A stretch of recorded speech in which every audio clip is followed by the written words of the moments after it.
తిరుమల శ్రీవారి బ్రహ్మోత్సవాలకు ఇవాళ అంకురార్పణం జరగనుంది.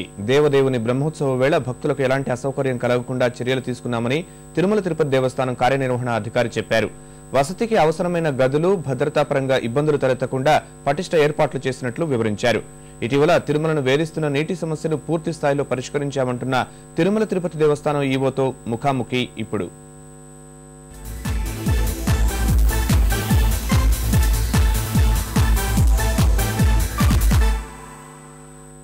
శ్రీవారి బ్రహ్మోత్సవాలు సమీపించాయి. ఈ నెల 18 నుంచి 20 వరకు ఈ ఉత్సవాలు అంగరంగ వైభవంగా జరుగుతున్నాయి. మరి ఈ ఉత్సవాలకు చేస్తున్న ఏర్పాట్లు ఏంటి అన్నది ఈవో గారిని అడిగి తెలుసుకుందాం.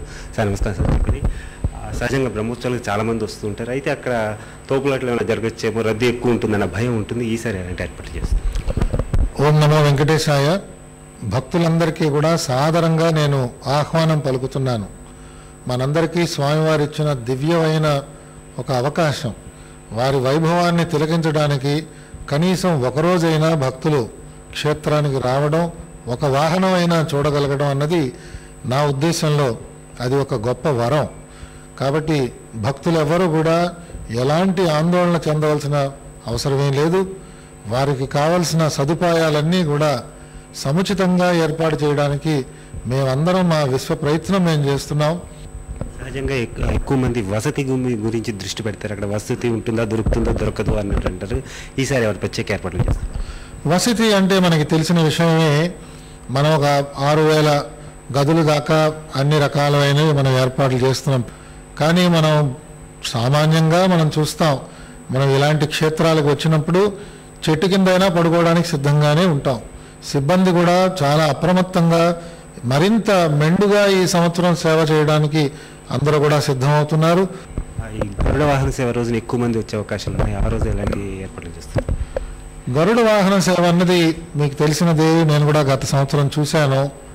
అది ఆ దృశ్యం అసలు జీవితంలో మనం ఎప్పుడూ మర్చిపోలేం. ఆ రోజు ద్విచక్ర వాహనాలు కొండ మీదకి వెళ్ళటానికి వీలు లేదు.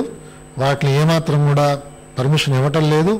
తప్పకుండా గత సంవత్సరం లాగా గరుడోత్సవాన్ని కూడా అత్యద్భుతమైన విజయంతో మనందరం జరుపుకుని ఆనందంతో వెళ్ళి మనందరం కూడా ఆ స్వామివారి పుష్కరిణిలో స్నానం చేద్దామని అందరినీ నేను మనసారా కోరుతున్నాను. తిరుమలలో నీటి ఎద్దడికి పూర్తిగా పరిష్కారం లభించినట్లేదు. పరిష్కారం అయిందండి. మనం ఆల్రెడీ పంపింగ్ మొదలెట్టాం.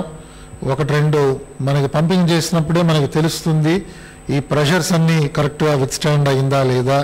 కొన్ని చోట్ల పంపులు మన పైప్స్ బర్స్ట్ అవడం, వాటిని మార్చడం, ఇవన్నీ నార్మల్గా వాళ్ళు టెక్నికల్గా యాంటిసిపేట్ చేస్తారు. అవన్నీ అయిపోయినాయి.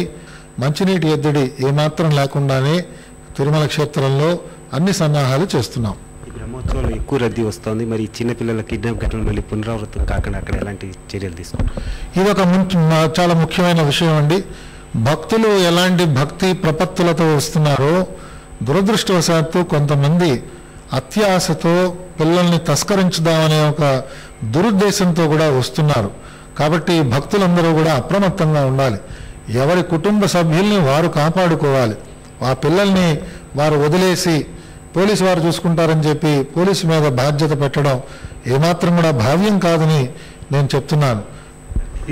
ఇది సిబ్బంది ఒక్కొక్కసారి వాళ్ళ ప్రవర్తన భక్తుల మనోభావాన్ని దెబ్బతీస్తుంది. అంటే వాళ్ళని నెట్టివేయడం అలాంటివి జరగలేదు.